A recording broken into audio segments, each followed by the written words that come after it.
আসসালামু আলাইকুম।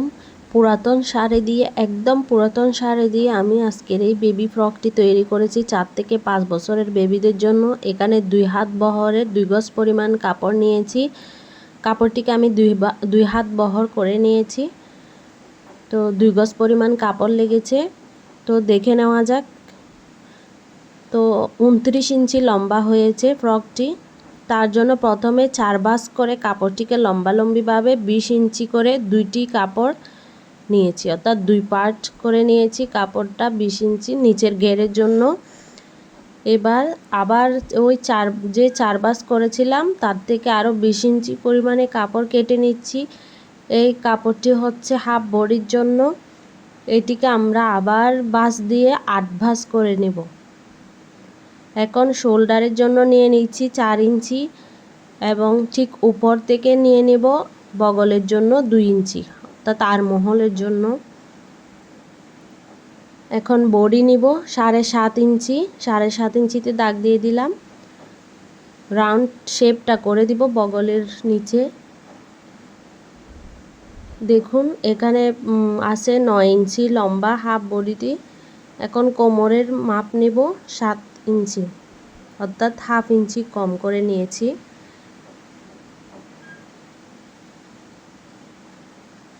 এখন এই কাপড়টিকে এভাবে খুলে নিয়ে তারপরে একটি পার্ট আলাদা করে এভাবে করে ভাঁজ করে দেব। তাহলে হাফ বডিটি একদম পারফেক্ট হয়ে যাবে এবং এখানে মাঝখান দিয়ে যে জোড়াটি আছে ওইটি কেটে নেব। দুইটি পার্টই এভাবে করব। এখন বাকি যে কাপড়টি আছে সেখান থেকে সবটা খুলে নিয়ে 16 ইঞ্চি লম্বা এবং 4 ইঞ্চি চওড়া করে 2 ভাঁজ দিয়ে এভাবে করে কেটে নিব। এটি হলো কাঁধের ফিতার জন্য। কাঁধের ফিতা দুটি পার্ট হবে, এভাবে কেটে নিচ্ছি। এটি সেলাইয়ের সময় দেখাই দিব।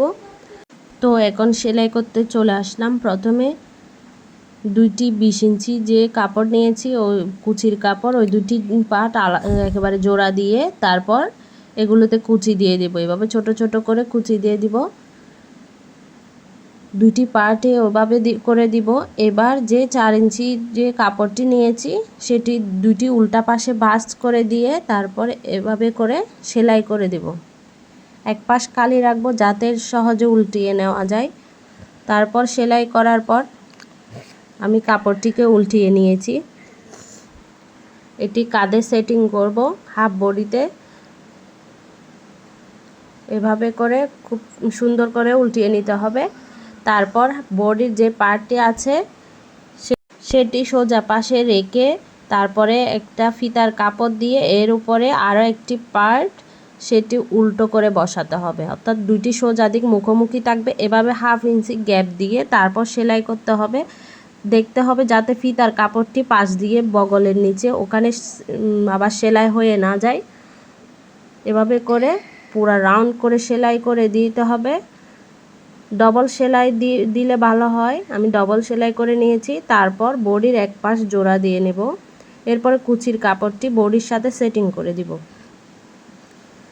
তারপরে নিচের ঘেরটাও সেলাই করে দিব। এই তো আমার ফ্রকটি সেলাই করা হয়ে গিয়েছে।